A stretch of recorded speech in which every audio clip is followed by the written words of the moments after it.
Hello, everyone, and welcome to the Human Behavior Podcast. This week, we bring you an analysis of one of the most alarming events in recent history, the attempted assassination of Donald Trump by Thomas Crooks. We dive deep into the psychological profile of Crooks, examining how his actions challenge our preconceived notions of what drives someone to commit such violent acts. By comparing his behaviors and planning to those of school shooters, we uncover a chilling quest for notoriety and historical infamy. Our discussion also reveals the procedural and communication lapses that allowed this plan to unfold and highlights missed opportunities for intervention. Join us as we dissect the critical elements of interagency communication and the human factors that can make or break critical operations. Our conversation sheds light on the complexities of coordination gaps and why maintaining seamless collaboration is paramount. We share real-life anecdotes from combat zones to illustrate how minor mistakes can escalate into significant consequences. By focusing on Crook's behavior before, during the attack, we bring a nuanced understanding of his intentions, moving beyond speculative opinions to factual evidence. In the final segments, we emphasize the importance of identifying genuine patterns in criminal behavior without succumbing to confirmation bias. By analyzing specific case studies and psychological motives, we stress the necessity of letting patterns emerge naturally to gain accurate insights. Our conversation covers everything from Crooks' choice in pornography to the type of bomb he used, aiming to piece together a comprehensive profile that can aid in preventing future threats. Tune in for a thought-provoking episode that challenges your understanding of criminal psychology and the steps needed to ensure such events are not repeated. Thank you so much for tuning in. We hope you enjoyed the episode, and please check out our Patreon channel. We have a lot more content as well as subscriber-only episodes of the show. If you enjoy the podcast, I'd kindly ask that you leave us a review, and more importantly, please share it with a friend. Thank you for your time, and don't forget that training changes behavior. All right, hello everyone. This week we are talking about what we have been getting a lot of questions about, and what a lot of people are talking about is this gentleman by the name of Thomas Crooks and the Trump assassination attempt in general. We're going to do that through kind of the set of lenses that we typically use for something like this, and kind of approach it almost as like a kind of a case study based on what we know now. We're recording this on July 26th, so unless something comes out between the next few days of some evidence that we are unaware of, this is kind of what we're going on. And typically we wait until investigations and reports come out and everything gets compiled for us to compare to. But because of what we know and because of what people have testified to already and been reported and corroborated, like we're going to talk about some of the things that we know right now. And this is a great case study for a number of reasons. One, obviously, to talk about this shooter, Thomas Crooks, because he fits in with every other shooter that we've ever discussed or that we talk about in class. It's also a great one to understand sort of security protocols, planning, procedures, especially when it comes to communications, information sharing, and information flow as it goes up and down, because this is a great one to look at of how things can really go wrong, even when you have all of the right information, I would say. Even if you have enough actionable information to intervene in a situation, how certain protocols and procedures or our own ones can get in the way. And then, of course, it's a great case study on just human perception, on how humans look at events, how we attribute value to certain things, what we decide is important versus what actually is important, how people kind of can spin off the rails and go down these weird rabbit holes of stuff where you're just like, where the hell did this information come from, or what are you talking about? Because what this shows is that, one, a very simple plan by a determined opponent can work. It shows, again, how a low level of sophistication, a high level of organization, and access will allow you to pull off something like this, and how when we analyze stuff, I see a lot of experts and some people I know who are legitimate experts get a lot of things wrong because they're doing it from their perspective of what they know as how things work. Well, they've never carried out one of these attacks, so it's different, and you can't really unlearn how you see the world that way, and so it kind of gets in the way of how you interpret the events, I think. That's just sort of a personal opinion. So there's a lot to get into, Greg, and we have a lot to go off of now that's been corroborated enough for us to at least talk on a podcast about it, I think. But I want to throw to you to kind of get started here this morning, and we can jump into it from there. Yeah. So just briefly, and then if it's okay, I'll let you run your agenda. I mean, I love it. I think we've talked about it enough. The two reasons I think we waited this long were we wanted to hear from Cheadle and Watts. We wanted to hear from, get their testimony on record. So then we can actually go back to something and either or impeach lack or of point testimony. Well, and I wrote that down, Brian. I wrote down you can't impeach Yeah. testimony you don't give. And Yeah. the answers to questions were so watered down. It's like, oh, I can't say that because it's under investigation. Well, did the guy have a gun? Well, it's hard to say. Just shut the. So I think that if we focus on the low level of sophistication used, the high level of organization, and the access, if we focus on some of the things that the shooter did that should have been red flags that people were looking for, then we're going to get somewhere. Everybody knows the mistakes. I mean, mistakes are glaringly obvious, and it's so easy to armchair quarterback and go back and point to the mistakes.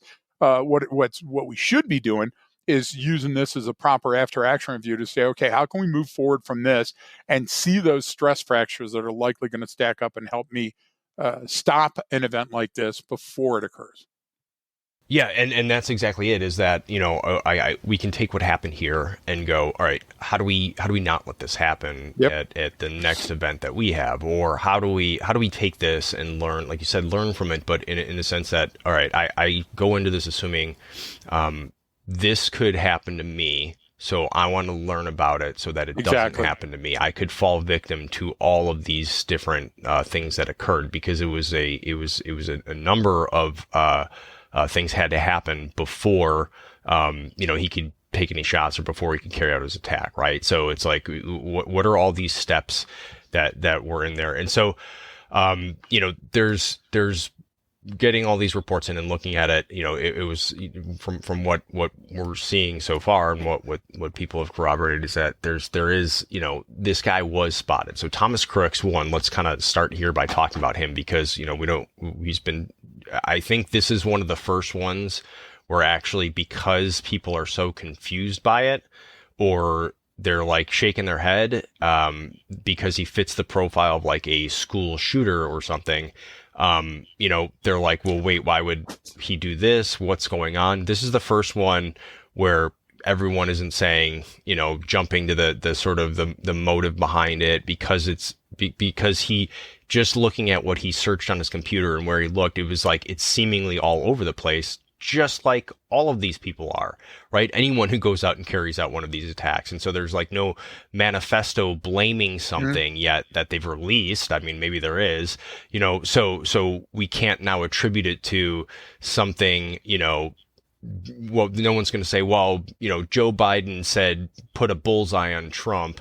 That's what they started with. So that's why he did it. It's like, well, this one isn't as clear. And everyone wants to do that for different political reasons or to get more time on the air, on the news, whatever it is. But you and I know that's junk. And so can you explain why those things don't matter? We'll start there, I think. So let's talk about what does matter. Okay, so we take a look, obviously, at the history, not only as internet history. We look for leakage. We look at photos he may have stockpiled or had on his phone and unlocked his phone.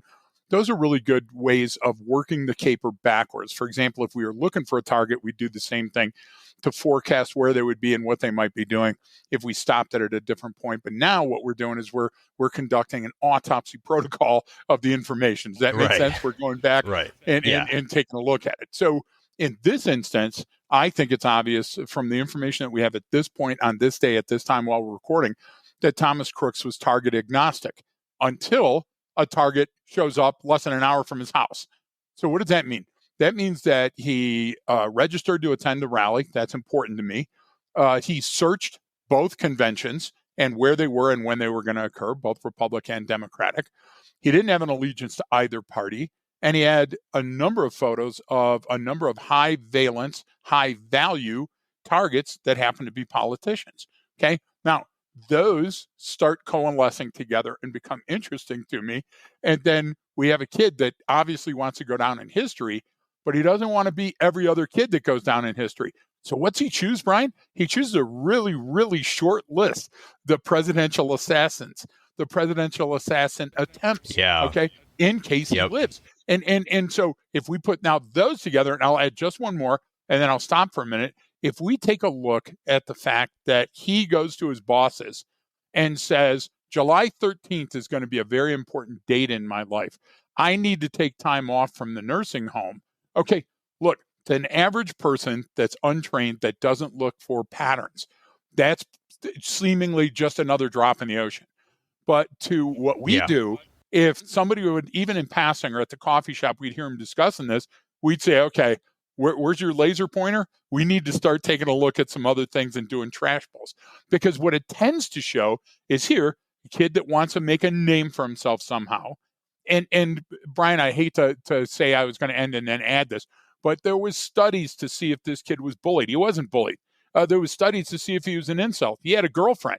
Okay, there was studies that said he was going to college in the fall, and he had a job at a nursing home where he dealt with people all the time. So stop trying to jam that square peg into the round hole of some gosh damn checklist that you've created that only you and 5 other people understand. That's a really good point, because I think that's where that's where a lot of confusion comes from, or a lot of misunderstanding, or that's where people kind of get scared, I would say, right? Because if if the guy who is always acting crazy and angry and mad at everyone goes and does something like this, then people go, yeah, man, he couldn't get along with anyone. He was volatile. Everyone knew he was a ticking time bomb. It sort of makes a little bit sense. What you're talking about is Thomas Crooks could hold it together. This guy had a job. He had friends. High level of organization. Parents.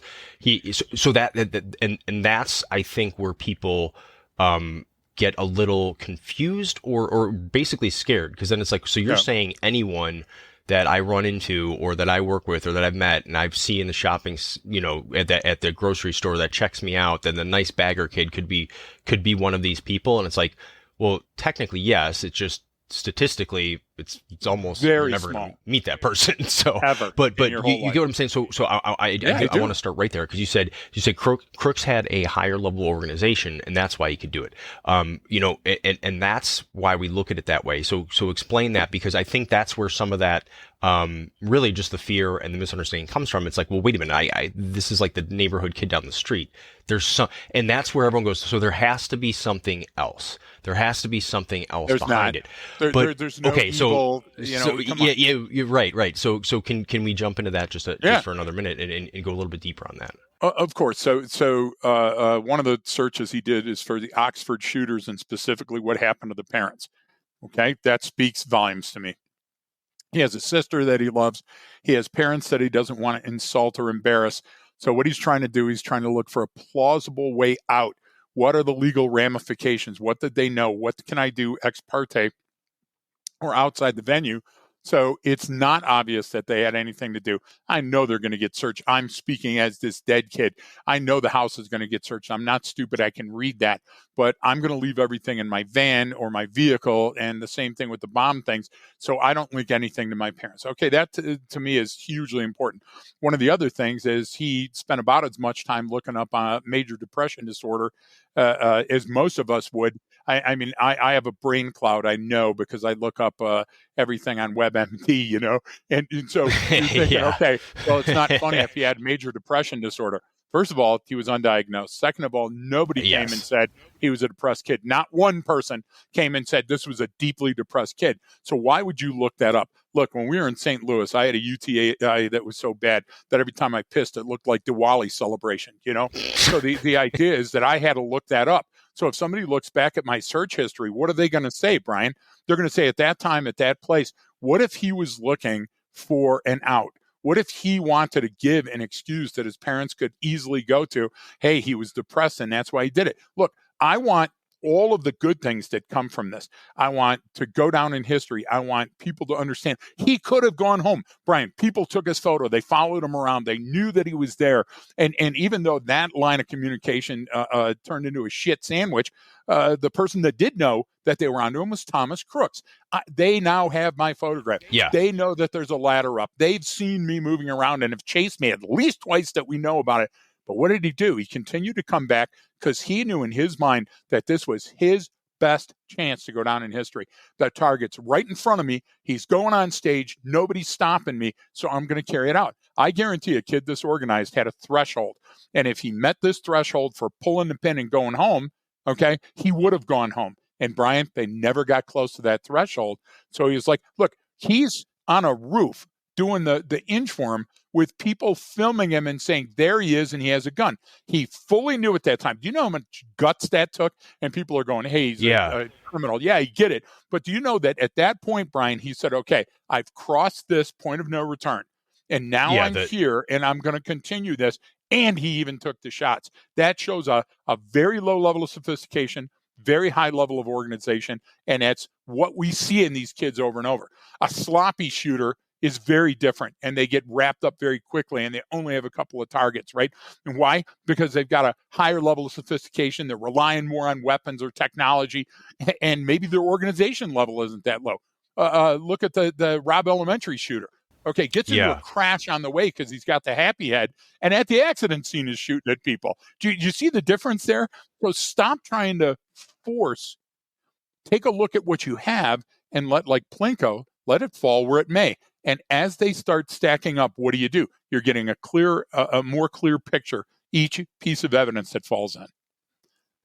So, what do you think? What would? And now we're getting into we have to speculate with this question. I'm asking based on what you've seen so far.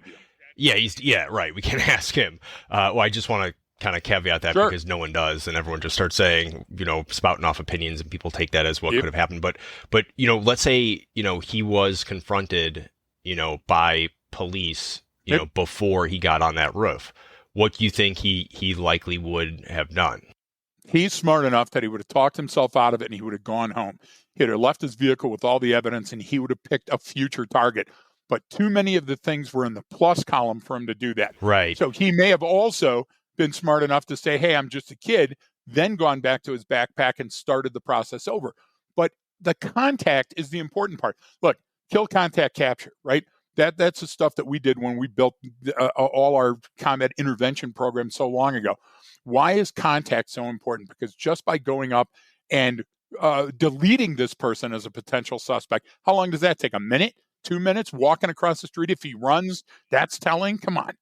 And that's the that's the diffusion of responsibility that occurs when you have multiple agencies and different people talking to one another, and I reported this and that's what I did, and then someone else is supposed to go do that, but it didn't get down to them, or maybe I'm in this position where I'm not supposed to leave. I'm only supposed to stand here and report things, and someone else is supposed to be the contact team. I mean, there's all these different, and this is how it plays out because those are so planned and organized. The problem with that is when it's the seams and gaps when you're doing anything interagency, anything with different teams, anything with people you haven't typically worked with, even if you're all, really, really good at what you do, it's those seams and gaps where there's always problems. So that's one, the seam and gap in security that they had here with this place, the seam and gap in communication that they had with one another. I mean, that's where things happen. They don't. That's where the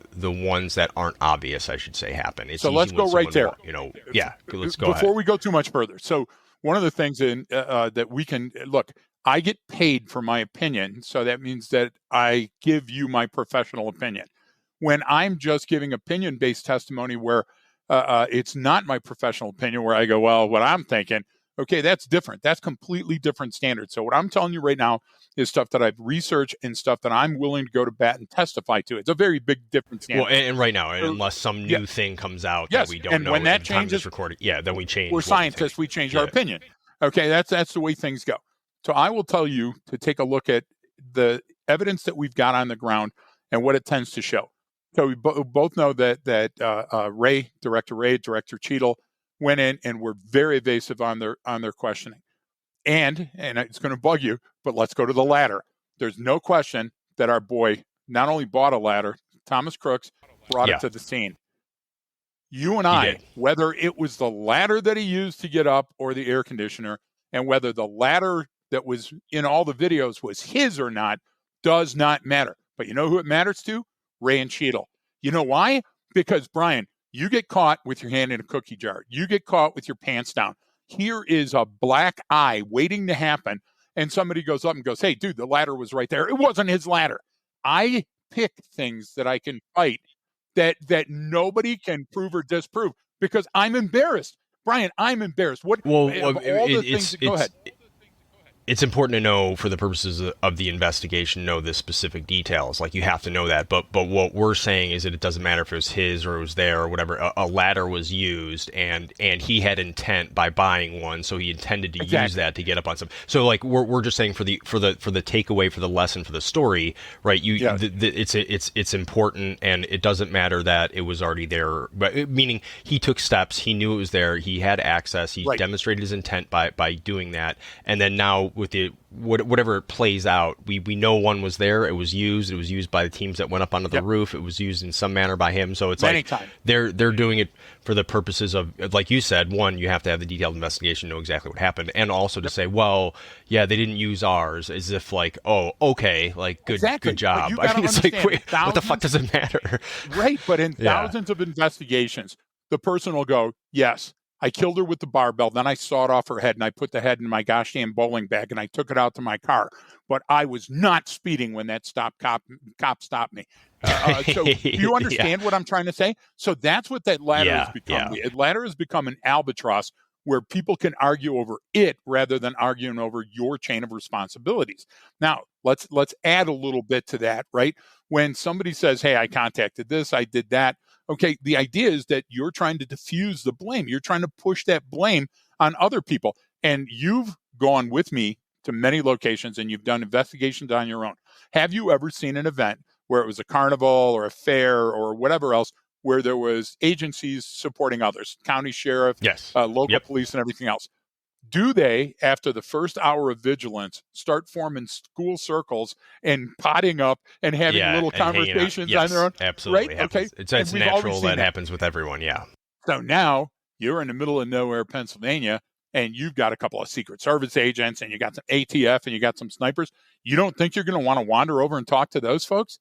You don't think that there's a semen gap that's caused just by this lack of operating together all the time?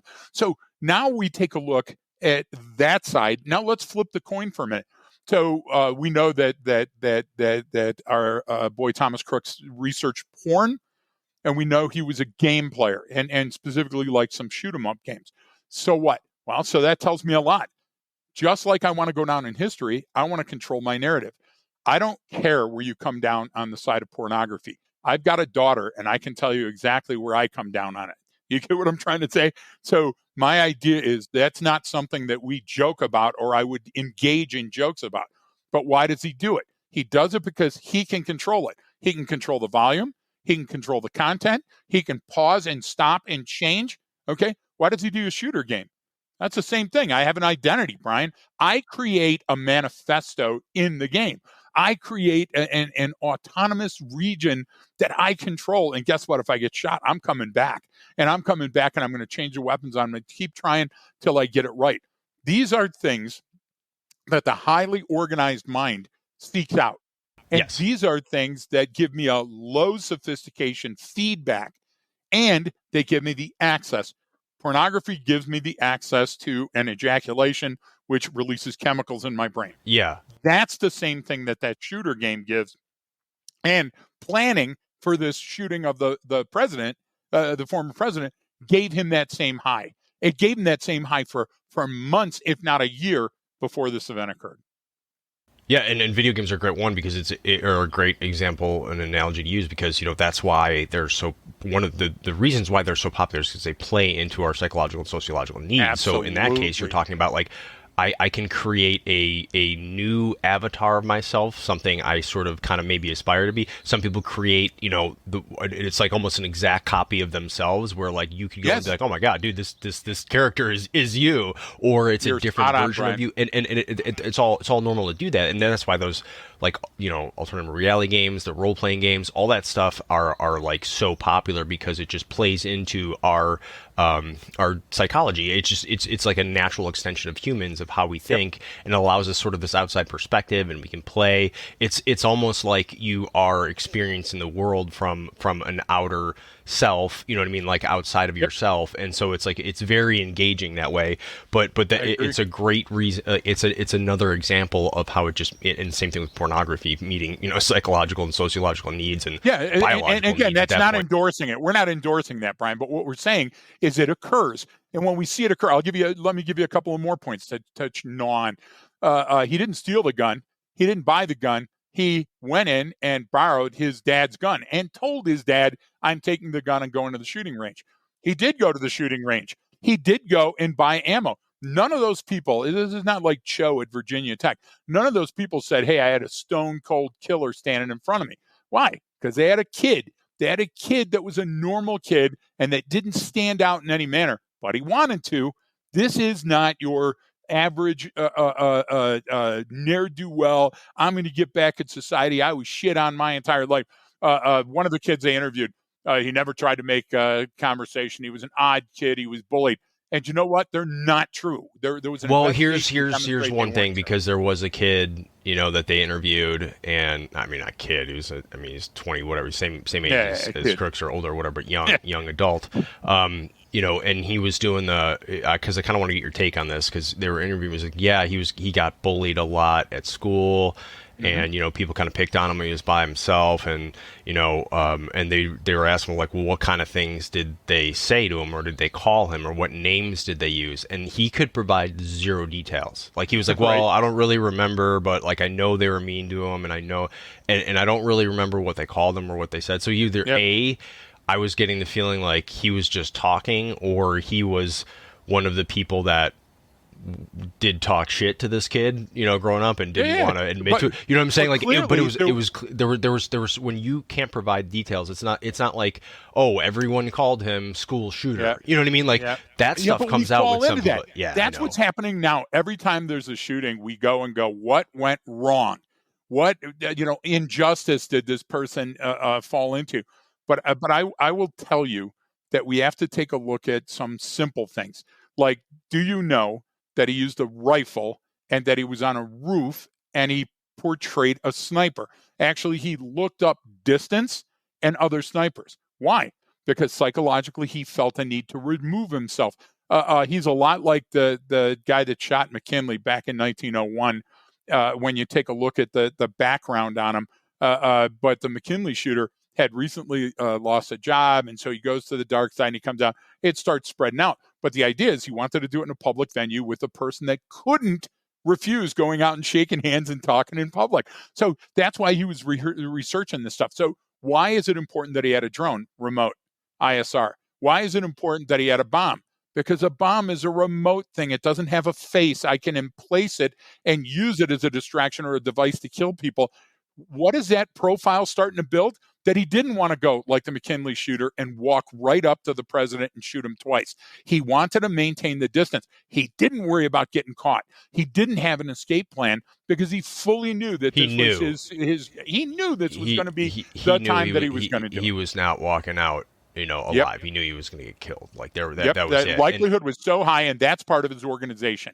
And that's why he kept his sophistication low enough that no matter what plan, look, if the ladder gets compromised, I've got another way up because there's an air conditioner. If that roof is compromised, I have another way up because I have my, vehicle roof, or I have another location that's scouted out. He was going to do this. He's a determined shooter, and he's a determined shooter because he wants his place in history. He wants to say, this was me at this time. And he looked up people that were similar to him to show, wow, man, Wikipedia history.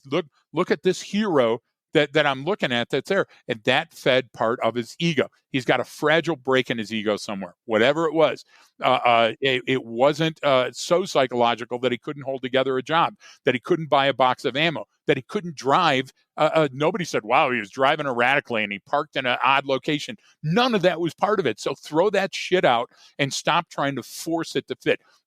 Sometimes shooter profiles are like Fetch. Stop trying to make Fetch work. Stop sitting there and saying that we're going to do some downfield blocking on this. Look, if I got a drone and I got a gun and there's a former president in town and I say, hey, by the way, I'll be back in an hour, that's enough for me to say, out of all the people that we took a look at, Brian, he's the only one that fit that specific profile. So stop making this big thing, go smaller, take the flashlight and go to a laser and take a look at what he said and what he did in the days and weeks before, and what would that tend to show a reasonable person? And even to the point, which all these guys do, they research other attacks and other school shooters and everything. But I know the reports were that his parents, he told his parents he was going to go to the range or whatever, and then when his dad couldn't get a hold of him and he wasn't back yet, he was calling, and then when his parents heard about the shooting when it occurred, apparently they called the police. And they called the police. When does that happen? And said, I think my son is involved with this. So they immediately, just everyone think about that for a second. You turn on the news and you see this happen, and your first thought is, oh, shit, that might be my kid. It means you knew. It means you didn't, not that you knew it happened or he was planning that or you knew he was going to do that.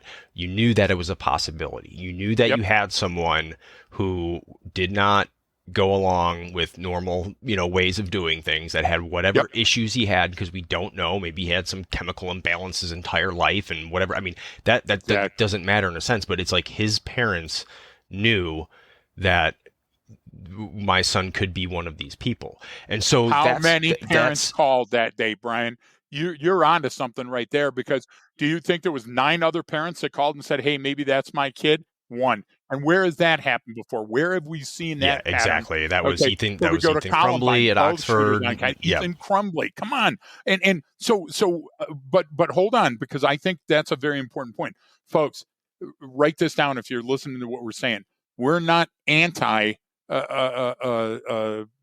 pattern.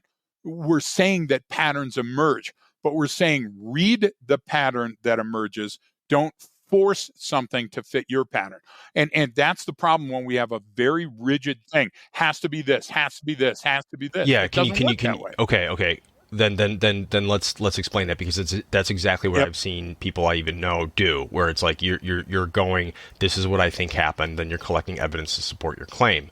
But that's basically the definition of confirmation bias. But of course it is, right. And that's why we limit our statements. How am I supposed to do this then? So if I'm listening to this and you're going, all right, well, don't force a pattern, let the pattern emerge. How do I let that pattern emerge? Meaning, okay, we've got all of these different data points, these different collections. We have this. I'm looking up at the stars in the sky, and each one of these stars is one of these pieces of information that's come out. How do I make the Big Dipper? How do I make any constellation out of that? And have it be correct versus just creating one out of my own mind the need to see a human face and everything. So we don't have the hours it would take to unpack what Brian just said, because it's spot on.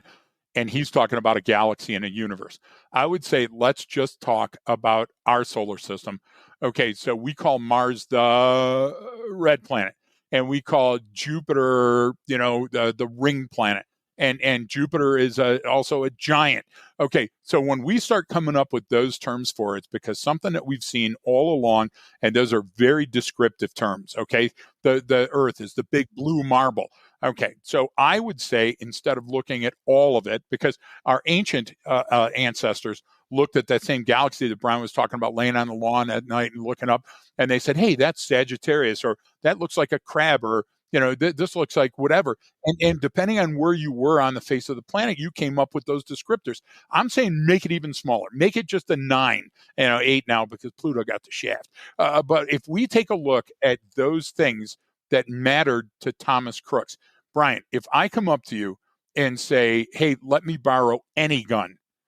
Okay, it wasn't. It was a long-range rifle. Now, do you think he gave a shit that it was a black AR-15 with a magazine? No, it just happened to be what was available. You know what he didn't choose? He didn't choose a pistol, because that didn't plan into his reckoning at all. I'm not going to shoot a cop before the thing. Even if they come up and contact me to take the picture, I'm not going to act out violently. This is what I'm going to do. This is my plan, and I need a long-range rifle to do it. So if he would have found a flintlock that he was familiar with that could shoot 160 yards, and that was the only rifle, he was going to use that rifle. So again, we're talking about an agnostic thing. I'm target agnostic. Here, the president is going to be here. that's where I'm going to go. I'm roof agnostic. Well, this one's outside of the perimeter. It's an easy thing. So that's a low level of sophistication that I can access. When I talk to my parents, for my parents to call, there would have to have been some leakage. He had to make a comment or make a statement. Hey, if you don't see me later, I'm off to shoot the president. Those type of things occurred somewhere. And Brian, that's just not how clinically normal things function. Like Shelley would pop hot because Shelley's angry all the time. And Shelley's a dyed-in-the-wool Republican and has been her entire life. As a matter of fact, we've got stuff in the house that when her parents, Democrats, come over, Shelley has to take and put in a drawer. But the one thing you know is Shelley's never going to attempt an assassination on anybody. Shelley wants her say, and that's all. She wants her say, but she doesn't ever need her way. I would tell you that if we take a look at Thomas Crooks' friends, because he had them, and his girlfriend, I bet he was a loving, kind, wonderful person. I bet his engineering degree made sure that there was a degree of specificity in everything he did. He didn't just make that bomb. He made a missile that went up and blew out a little parachute and came down. He showed other people, hey, if I take 10 sparklers, look at the things I can do. Brian, I'll guarantee you, if we dig deep enough those directions, we'll find stuff. Yeah, and that's I'm waiting to see what when some of the details come out about some of the devices that he built, because it's very they're being very specific with the language that they use to describe it. They said they were viable and not armed or something like, or not on receive. They didn't, the receiver had not been turned on or something. It was very specific. Like, no, they were basically said these would, what I took from it was these were they would have worked, right? And it was not on, or it was not armed or something like that. And it just meaning they acknowledge the fact that he built a successful bomb that would have worked, and that's all. So as those details comes out, it'll what be, didn't he do with those though, Brian? It'll be interesting to see. Well, well, hang on, and we don't necessarily know why. Like maybe he just, he forgot to you know what I mean, to arm it or something like that, and then went, oh shit, I still have my plan, Yeah, he did have a few things on his mind that day, but you actually brought something up I want to hit on, and what you're talking about too is why it's important, the lexicon, the language we use to talk about some of this stuff. So we have a vernacular, a lexicon that we teach in our course, and we talk about, we use it even here on the podcast, right? And it's for a specific reason. Like we use terms like organization, sophistication, and access. We use things like seams and gaps. Even our term like file folders, when we talk about experiences, the Rolodex, right? The Rolodex, because one, that's a visual way I can understand. Well, because when someone gets in everyone uses the term, it's schema, right? Of how our mentally we work and process information and access and sort. But if I ask you, well, like I don't know what a schema looks like, and you're like, oh, like a schematic. And I'm like, fuck, I've never seen one of those. It's like, okay, do you know what a file folder is? Like, let's say on your computer, when you click on that, you open it up, what else could be in there? Well, there could be other folders in there or just files, and then they'll lead you to another thing. Okay, I can visualize that, the Rolodex, the file cabinet that I open amongst other entire room full of it. So it's a visual way for us to kind of get a point across or to understand a concept. But when we get into this, and this is part of the reason when people say like lone wolf or something like along those terms, or was inspired by, or did it because he heard this, like we're attributing values to things, and it really gets in the way of how we look at people. Agree. And I think a lot of the times, because people go, well, why do you guys use all these terms, or use this, or you're just trying to sound smart? It's like, no.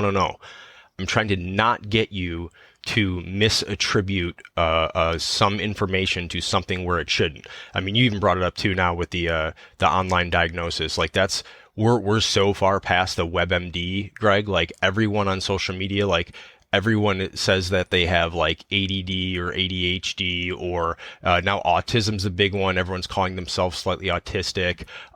Then there's all these other ones that people do, the terms like narcissist and gaslighting, and what's the other one? Dunning-Kruger, like psyop. You see all these terms that are like, hey, that thing has actual meaning, and you're using it incorrectly. Even with him, it's like, okay, were you diagnosed with this? Like I can, if I say I have something, it's because multiple doctors have been like, Brian, you have this problem. It's very easy to see, You're still going to the VA for it. Exactly. And you've got medicine. Exactly. You can show me on a piece of paper. but the thing is, it really clouds how we look at these different issues. And so the same thing when people talk about, well, there was a threat from Iran. Did they have something to do with this? It's like, okay, when is there not a threat from one of our foreign adversaries? Is there ever a time when they go, hey, the intel community goes, hey guys, this month, no threats. They're standing down this month. It's like,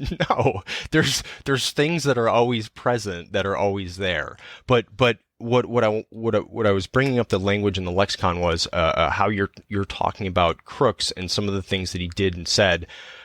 You're doing it in a specific manner, and to get to the point of that is why then is it important to look at it this way and not about his motive to do it? Because this is a big thing that we talk about, how we always say, like, motive doesn't really matter. Like, because it doesn't, in a sense. But like, if I'm investigating it, I want to look at his searches because I want to know like where his head was at in this, what he was thinking, what Crooks was thinking. It's all over that roof. But the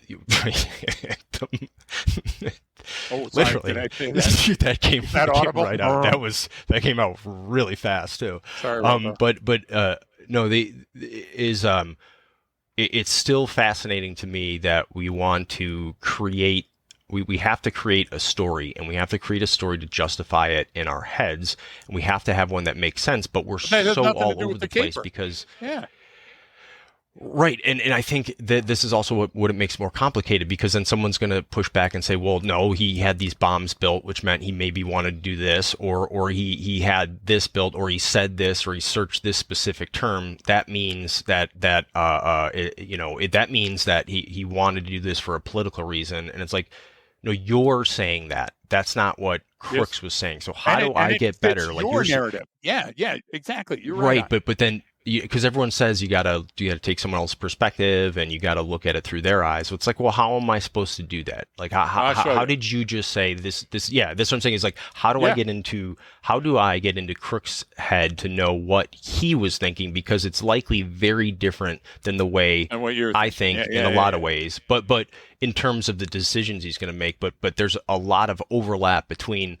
maybe the way he thinks and the way every other human thinks and sees the world. So I think that's too where it gets a little bit, the turbidity starts to form there, because there's some overlap between Crooks and maybe me reading this story, but what we would actually do are very different things. So can you kind of explain that a little bit? Yeah, the likelihood scale. I talk about things that are more likely and more unlikely. So the more likely they are, this is the most likely course of action. And then in there, I look for the most dangerous course of action. So I'll give you an example how to look at the smallest piece of evidence and how you can extrapolate certain theories from that and then prove them by going out and searching for evidence. We know that he searched for pornography. So is it likely that it was horrible, vicious snuff porn? That's the first question. Part two of that question is, how do we know it's likely not kid porn? Because the way information goes, Brian, those would have been released in the first 15 minutes of the profile on Thomas Crooks. He looked at dangerous beating porn, this and that. So why is the porn important? Oh, what kind was it? Was it loving? Was it healthy? Was it, domination and this and that? Those help give us a window into how he liked to get off. And that's important. Those talismans, those markers, those things that he has that are around him. It's not to say he was a good or a bad guy. Clearly, he wasn't the best guy in the block because he tried to shoot the former president, right? But the idea is that if I really, it killed somebody and then injured two other people. Let's not forget all the millions and billions of dollars that are going to be spent looking at Thomas Crooks. That profile of the porn is hugely important to a guy like me. Now, what about the bomb? Was the bomb mobile? Was it easy to carry? Was it too big? Was it a vehicle-borne IED? Was it to place on the road? So if he was escaping, it would cover his escape. Was it a distraction? Did it not work? Or did he decide because some other reason? Those are the things we dig deep in. Okay? We don't sit there because motive takes us, well, he clearly hated Trump. Well, he had photos and researched President Biden as well. Okay, well, he hated the Republicans. Well, he kind of made donations to an independent and then did these other things. See, Brian, every time we go to Motive will turn up just opinions. And those opinions can't be bolstered and they can't be built and they can't be defined. So I always use the scientific method and say, here's the information that we got, what makes most sense, and that's going to help me out. And so all the stuff about the bomb are going to give us a clear picture of Thomas Crooks. Thomas Crooks' letters or writings, did he leave something that we don't know about yet? And how would we know with Watts and Cheadle? Do you get what I'm trying to say? We don't know all the cards are on the table yet, do we?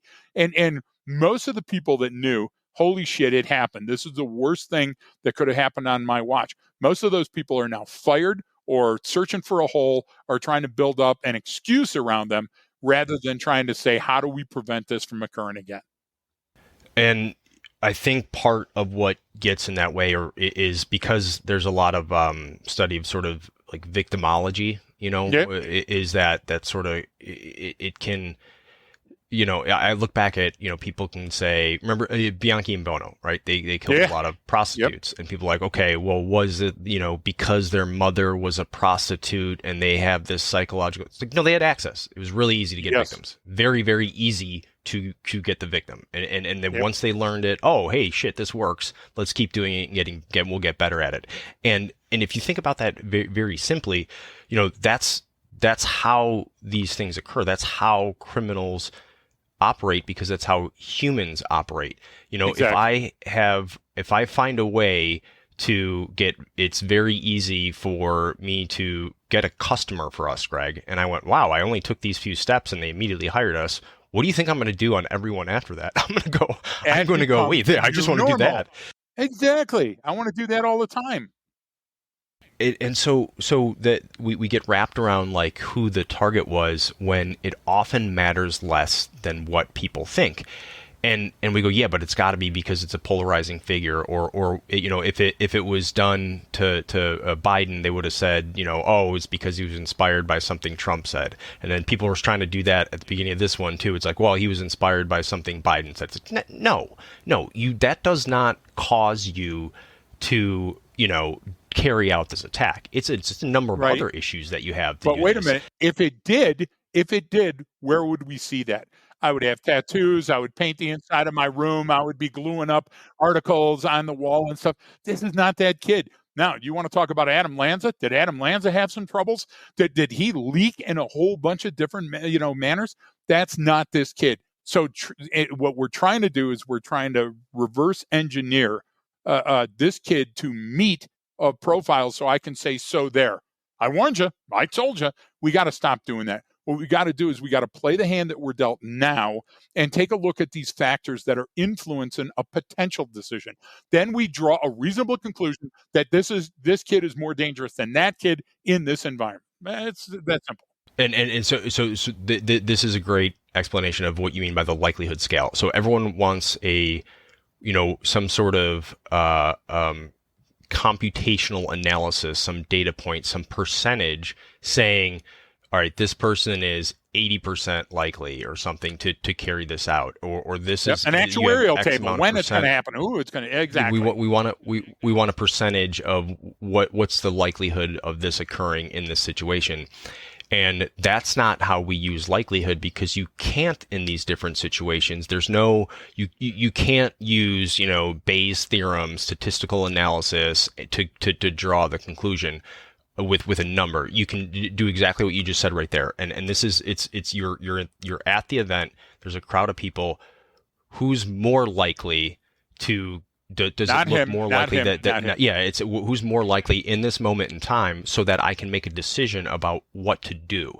And then maybe that changes. Maybe I go up to Crooks and he's just like, he's got some mental health issues. He's lost from his parents. Okay, good. Now it's not him. Now I can get him help. Now who's the most likely? And that's That's the idea behind everything for just decision making in general, because you have to make a decision now. I have to put all of this information together and get it in a usable, chunkable format that I can operationalize, and that's using likelihood is the most logical way to do it, because it's based on artifacts and evidence, and it's based on what you know in that given time.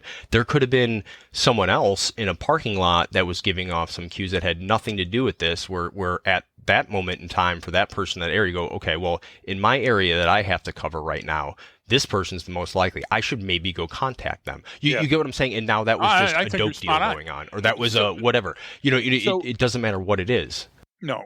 Let's take a look at that. Would you say that it's likely that if police would have, my glasses look wonky today, sorry. Would you agree that if somebody took a peek into Crook's vehicle, it would have been interesting enough for them to go, holy crap, and want to look more? Yes. What about his backpack? Yes. What about the fact that he was walking around with a drone at least twice in the hours before conducting what's clearly ISRD event? What could have been another reasonable explication? He's a high school or a college journalist, and he's taking photos. He's working for the FBI. None of those fit. Was it more than one agency and more than one type of agent that he popped hot for? Yeah. The first copper that he popped hot is, why was he avoiding getting checked in? Okay. Then the second one was, well, why is he doing these other things? And then somebody goes, hey, I just had this interesting kid. Look, I got a photo of him. And other people go, that's the kid I saw. Okay. So how many others in this crowd of 10,000s of people, Brian, popped hot? Nobody. So first of all, our message is getting through because they're using a gating mechanism and saying this person is interesting. And then training fell short, because when something's interesting, you have to investigate. How many interesting things do you have to investigate at your scene? Every one of them, because that baseline anomaly is where the danger hides. And if you wanted to look at some of the things that were going on and you wanted to say these are incongruent signals, Brian, did incongruent signals stick out in your mind in the moments after the shooting when you saw the videos? Yeah, they did. And that's where you go, and that's where you start. Not the motive, because motive is so nebulous, it could be anything. And because of the context of the situation. Yes. So would some of this, let's say, besides obviously before the rifle and just him walking around, him in a drone, if it had been the county fair, would that have been still interesting but less interesting? Well, of course, because it's a different event and it's a different context. It's like what's crazy to me and why everyone saw it is like in this context, it's binary at that point. It's either A, right, this kid has some issue, he's lost or whatever's going, or B, like, no, this is it. This is the time that I need to go intervene. And this isn't bashing on the people that are there, because obviously they were trying to do something. And yes, and they did a good thing. They were saying, well, hey, they were following them. They were onto them. Right. Well, yep. I mean, just like I'm talking about even before that. And this is when it gets into that sort of this diffusion of responsibility and how communication works and how ineffective it can be in the times that you really need it. And it's like what a lot of people have a hard time understanding is like, so you're telling me it was a bunch of simple human errors that allowed for the situation to occur? And my answer is yes. It really is steps that weren't, or boxes that weren't checked, steps that were not taken in what that should have been, and for all kinds of different contributing factors to that. And if some of them wouldn't have been there, if it had just been, one agency controlled the whole thing, could it have gone differently? Yeah, maybe. Maybe it was, but that's not the answer, right? The solution to it isn't just, okay, well, now we do it this way and it's just one team, they control everything. It's like, well, no, hang on. You have to look at all of these different contributing factors that allowed this situation to occur, assign some sort of value to it and how important they were and how you can use that in the future. And I don't see that type of analysis. It's the, what type of scope he had and what it was a collapsible buttstock and the type of rifle. Let me ask you a simple question. With all of your deployments and all the time you were in a combat zone, did you ever see anybody fall asleep because they were tired, even though it was a dangerous environment? Absolutely. Did you ever see somebody get so hot that they took their eye off the glass because they had to go throw a piss or take a drink or get into some shade? Because if they didn't, they were afraid they were going to die.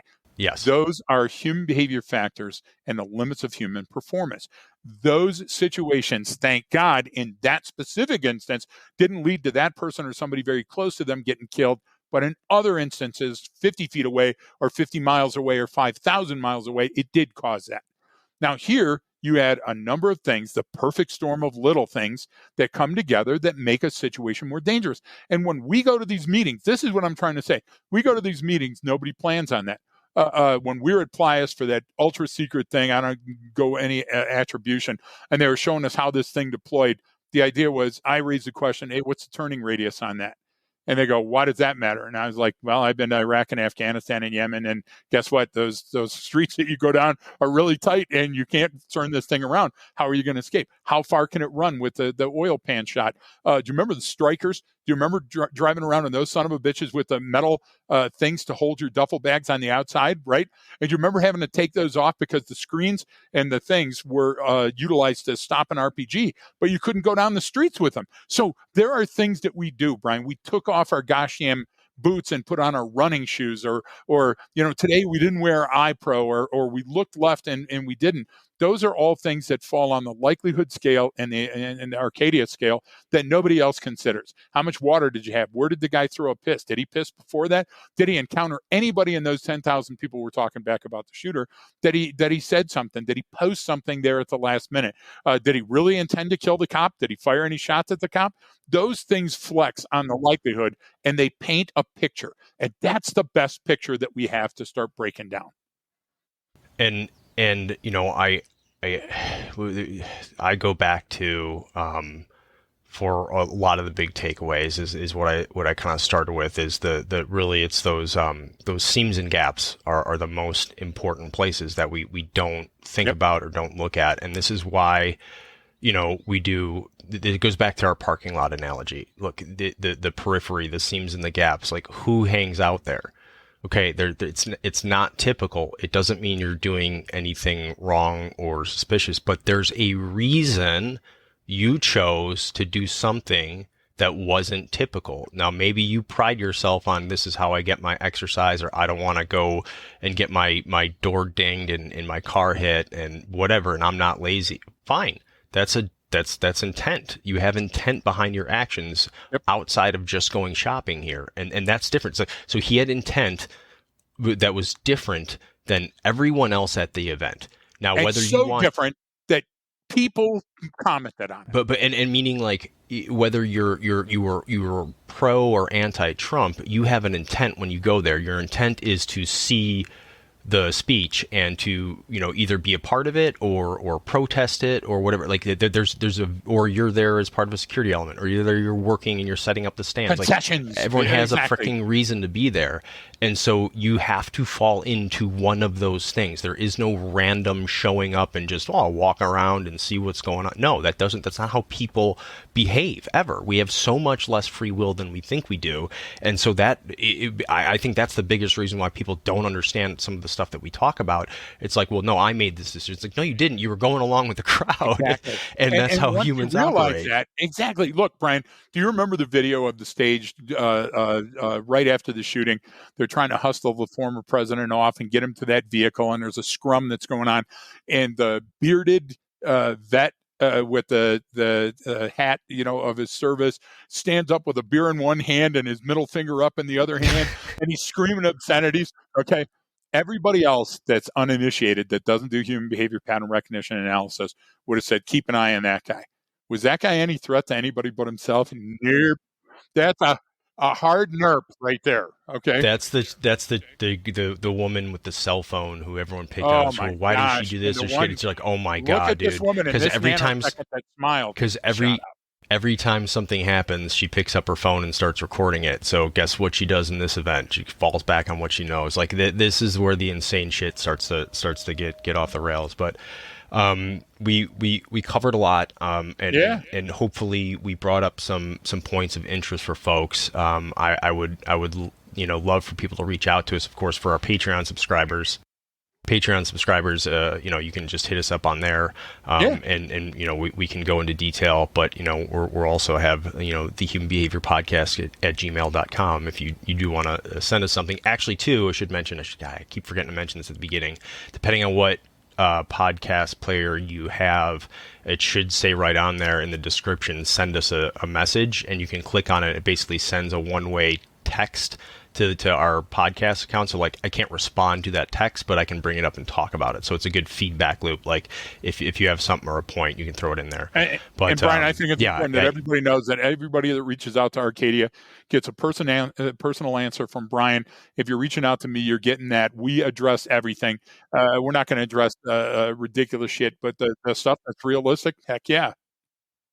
Paid customers first, obviously. So if you're one of our Patreon subscribers, we're going to get right on that. If not, it might take some time this week. Exactly. No. So we appreciate everyone tuning in, and we appreciate your time. If you enjoyed it, we ask always to leave a review, but even more importantly, share it with a friend. Tell us what you liked about it. Tell us what you're confused about, so we can really get into the details of this stuff, and get it out there. But we do appreciate everyone listening, and thank you so much for tuning in. And don't forget that training changes behavior.